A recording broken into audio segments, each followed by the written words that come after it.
Are you looking to take your personal finances to the next level? Well, you're in the right place. Welcome to the Monday Money Tip Podcast, presented by I Was Broke, Now I'm Not, with your host, Joseph Sangle. Well, welcome to episode number 67 of the Monday Money Tip Podcast. My name is Joe Sangle, and I am fired up for this episode. We're going to talk about a great topic, and what is the name of that topic? Yes, today we are talking about great money apps. Great money apps. Yes. That's the voice of Megan Hibbard, my co-host of the podcast. Hello. And so we're so excited that you guys have joined us on this Monday. It's October 14th. It's the middle of fall. The leaves have changed colors. If you're way up north, you may not have leaves left. Yeah, it's snow. Yikes. Yeah, it's snow. Snow is Maybe. probably, it's happening out like in the upper Yeah. west. The plains, is it the Great Plains? Sure. Wyoming, Montana have all had snow. Yeah. But we're so fired up for this one because it is a topic that can help you, and it's also, some of them are kind of fun. Yeah. Like finances and fun don't always go together, but this can be fun.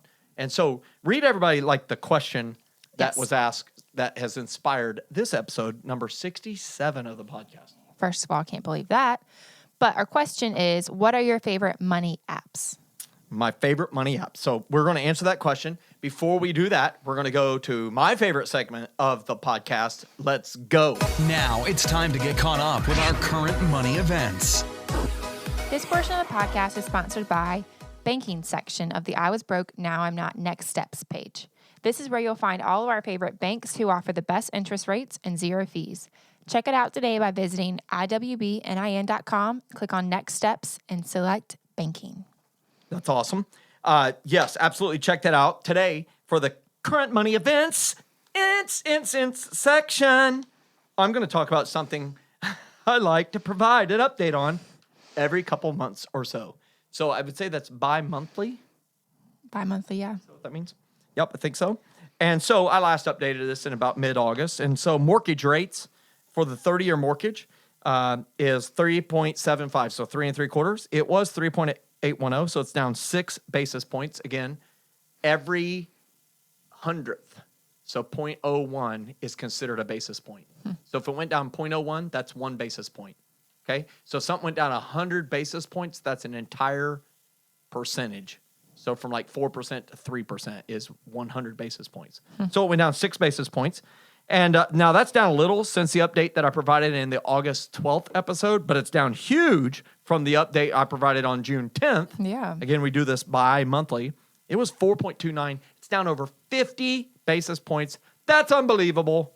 That's crazy. And that is awesome if you're looking to buy or refinance your house. The 15-year note is now 3.100%.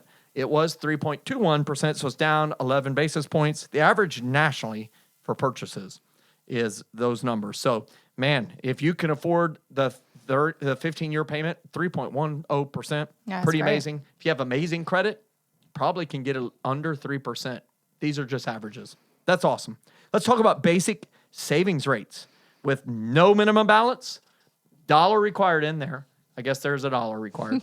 There are no fees, FDIC insured savings accounts. So tell everybody what Marcus is running. Yes. So right now, Marcus is at 2%, and that's down from 2.15%, and then down 0.25% from in June when it was at So a the federal funds high. rate has lowered, and man, it's just crazy that interest rates are dropping, but that's a Yeah. fact, and it means that there's a drop in interest paid on savings. So Marcus, which is Goldman Sachs Main Street Bank at marcus.com, marcus.com, our favorite though, because it's paying the highest interest. Yep. Ally has dropped down to 1.90%, down from 2.10%.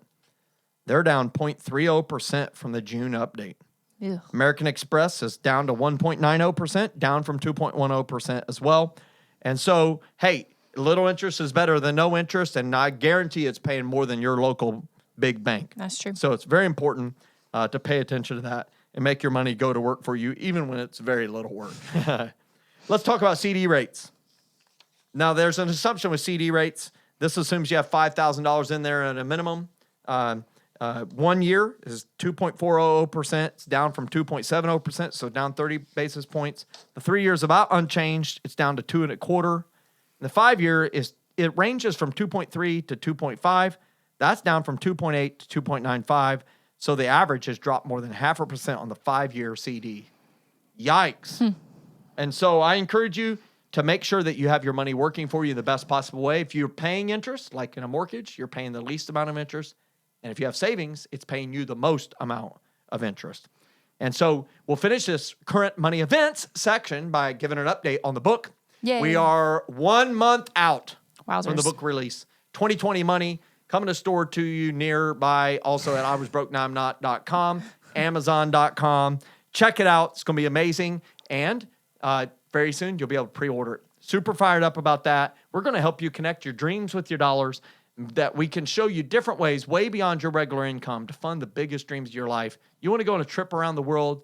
You want to have a beach house, a mountain house. You want to be able to give away $1 million check and have it clear. We're going to show you how to do big time stuff. Fired up about this book. Hope you'll check it out as well. Awesome. All right. So today we're going to share a success story from Michael. And Michael said, read through your book today since I'm co-leading a financial growth small group for Elevation Church. Loved it and just wanted to connect and say thank you. That's awesome. Yeah. And so that's a success story. Number one, that they've been able to use our study at Elevation Church with the great pastor, Stephen Furtick. Super pumped about that. And, you know, one of the things that I consider as the success story, because Michael read a book about money. And I really encourage you, you know, it's not the most exciting thing. You know, if you think about all the books you could read, picking up one about money isn't always the most exciting or exhilarating one. But here's what I know. Money is a game, and money has rules. Every game has rules. And what you do not know about money can absolutely cost you financially, could even devastate you. And so Michael has successfully read through a book about money.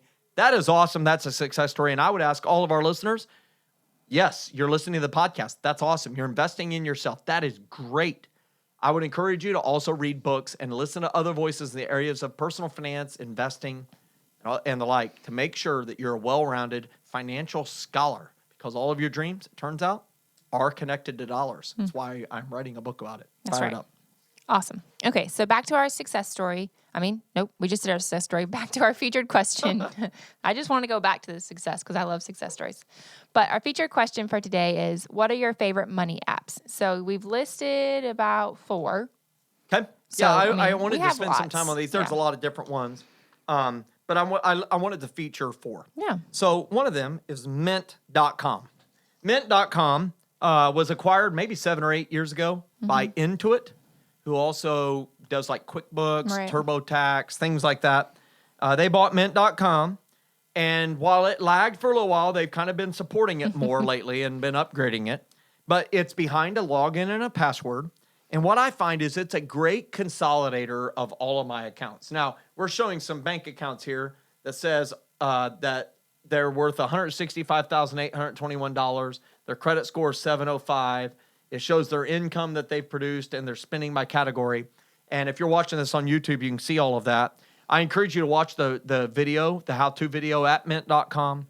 But Mint.com, think about this. You have a lot of accounts. I bet you, if you're listening to this podcast, you have at least 10 accounts, maybe a dozen or more.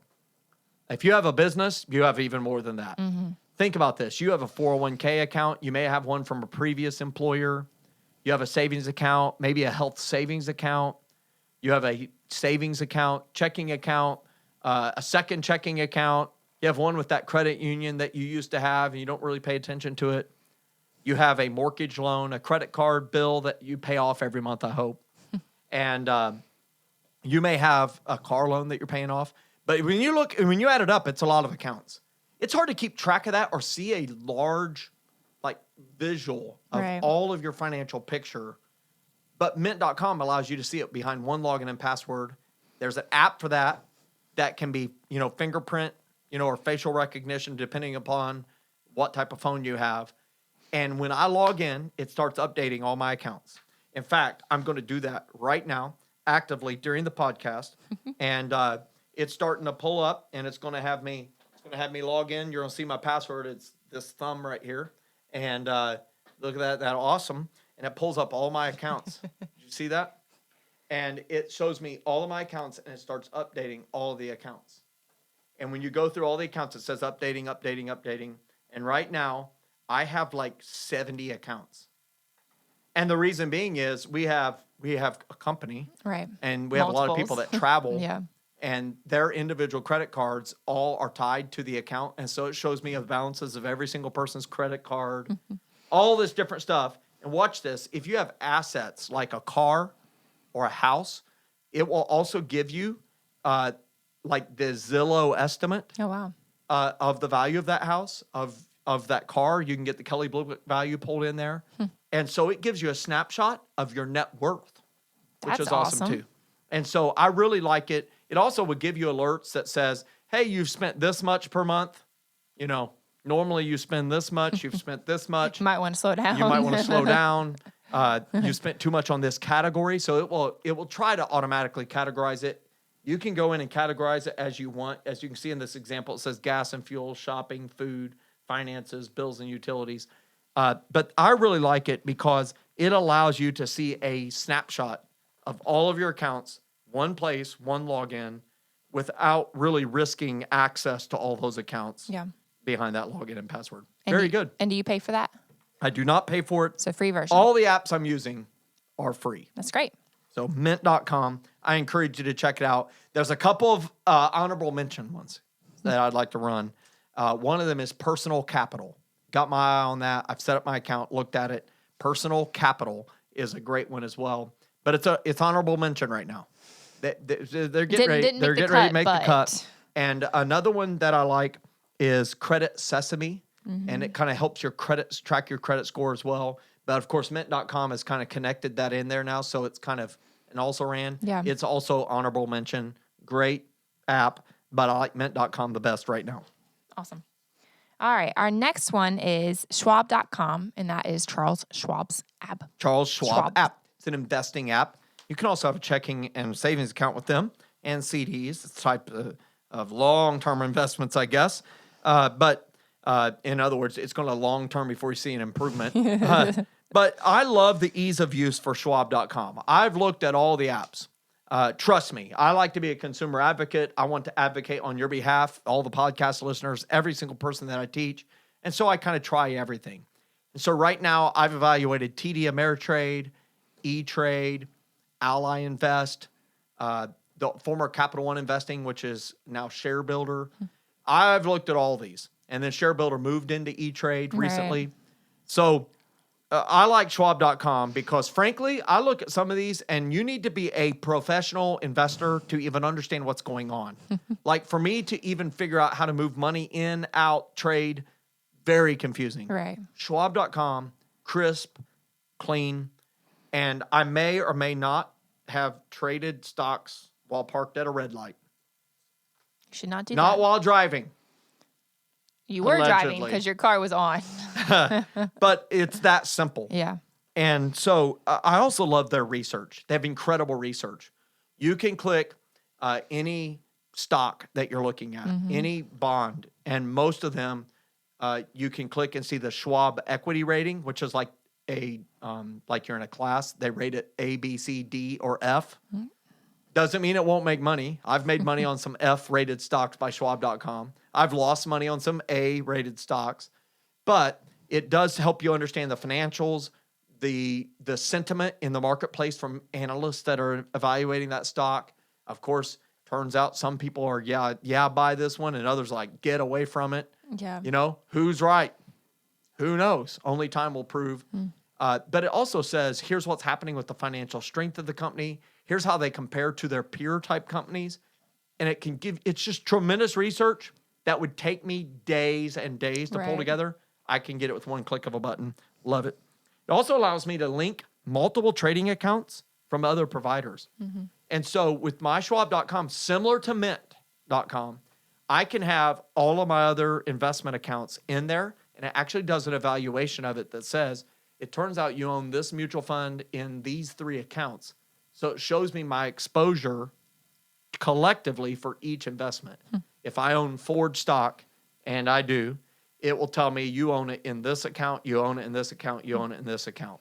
You own Bank of America in these 2 accounts. And so it's important to think through that because it allows you to see just how exposed you are in individual equities. Also allows you to see how you're doing collectively overall with all of your investments over time. Love Schwab.com. All the others are decent. Trust me, they have to be decent for them to be great businesses. Yeah. But I like Schwab.com because the average investor can use it and use it well, rapidly. Yep. All right. Our next one is for Bank of America. Bank of America. I've, just for full disclosure, banked with Bank of America from the days in which it was called Nations Bank. Okay. Okay? So I'm old. That's what that means. It means I'm in my mid-40s. I'm not in my young 30s, like you said, the low 30s. I'm in the mid-40s. Hanging on tight. And I was at Nations Bank.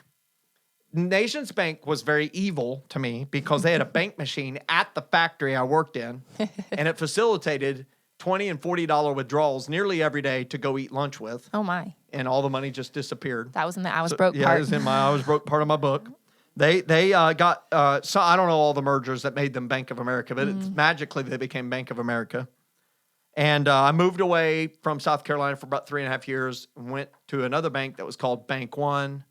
Then it was Chase Bank One. Then it was Chase JP Morgan. I'm so confused. Chasing you away. Moved back to South Carolina. That's funny. They chased me away. That's right. And so I came back to South Carolina and went back to Bank of America, just reopened that account. And I love it. I love the Bank of America app.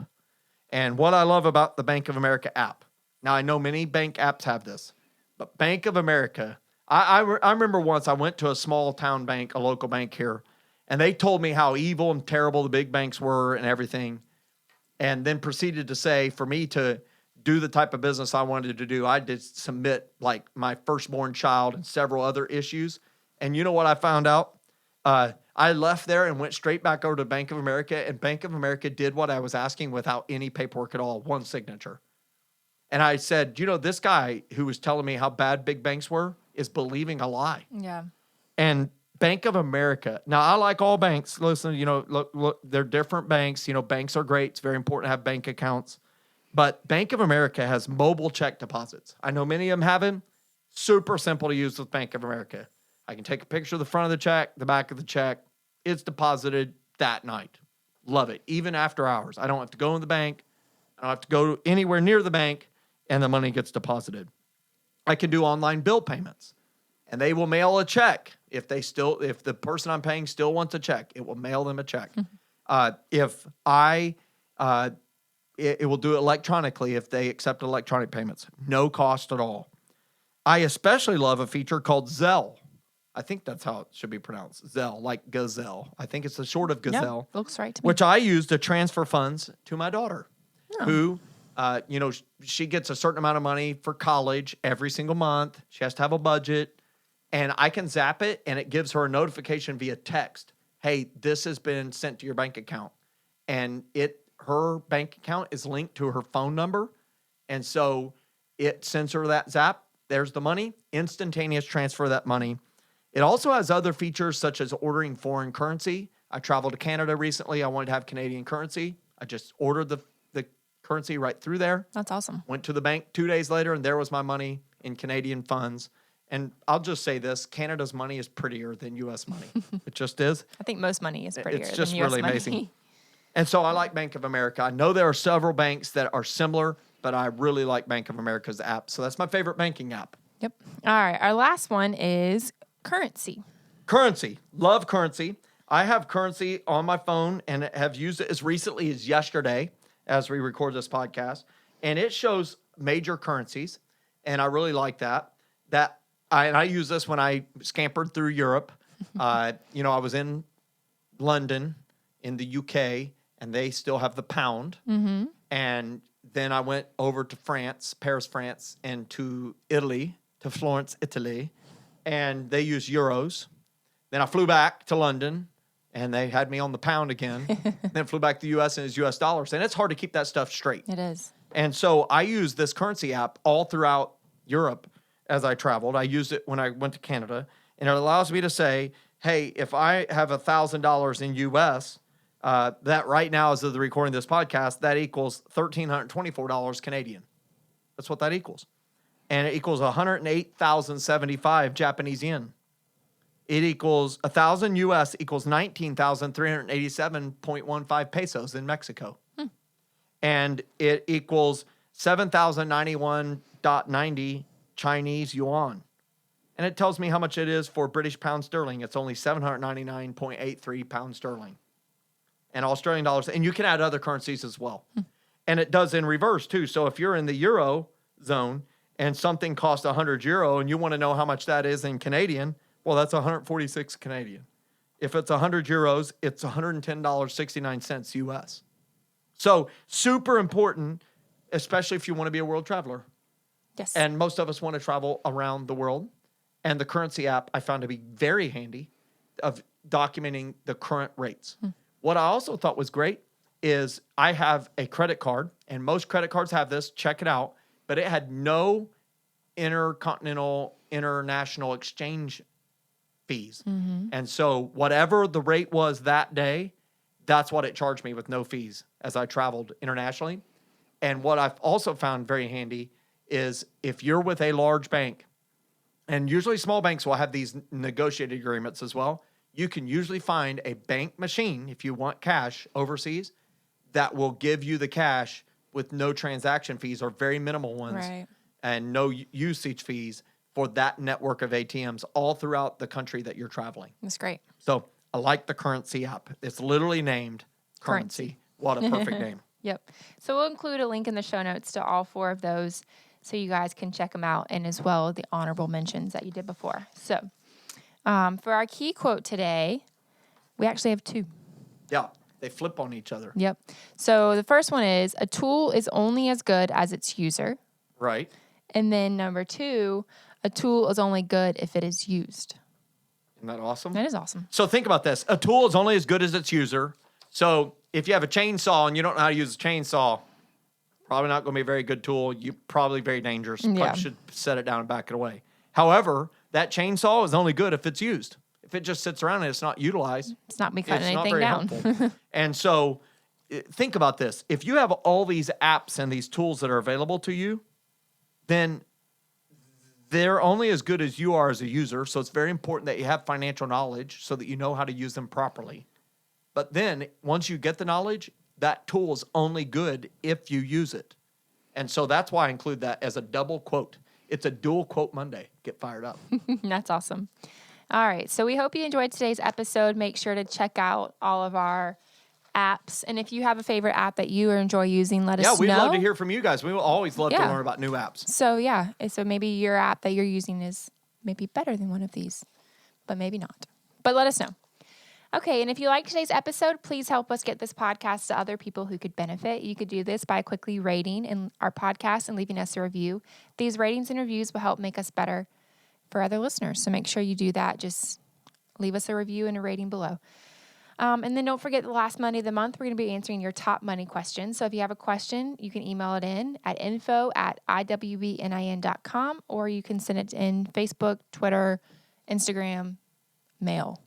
I'm going to start. I love how you mail. keep saying mail. Yeah, I'm going to include it. I want to get a question sent to us via U.S. mail. Maybe that would be awesome. And then you could go on to number 2 and send us your success story via mail. That's right. So if you have implemented one of our tips, make sure you share your success with us and send it to our office, whatever form you find most helpful. That's right. We would love to receive it in the U.S. mail at our world headquarters in Anderson, South Carolina. I'll finish with this. Use apps. Make sure, though, that the app does not cost you more than it's worth. Can I tell you about Amazon, the new credit card of the 21st century? Beware. Get fired up. We'll see you next Monday. Thanks so much for listening to this episode of the Monday Money Tip Podcast, presented by I Was Broke, Now I'm Not. If you enjoyed today's episode, please leave a review and subscribe. And for more great content and to stay up to date, visit iwbnin.com. We'll catch you next time.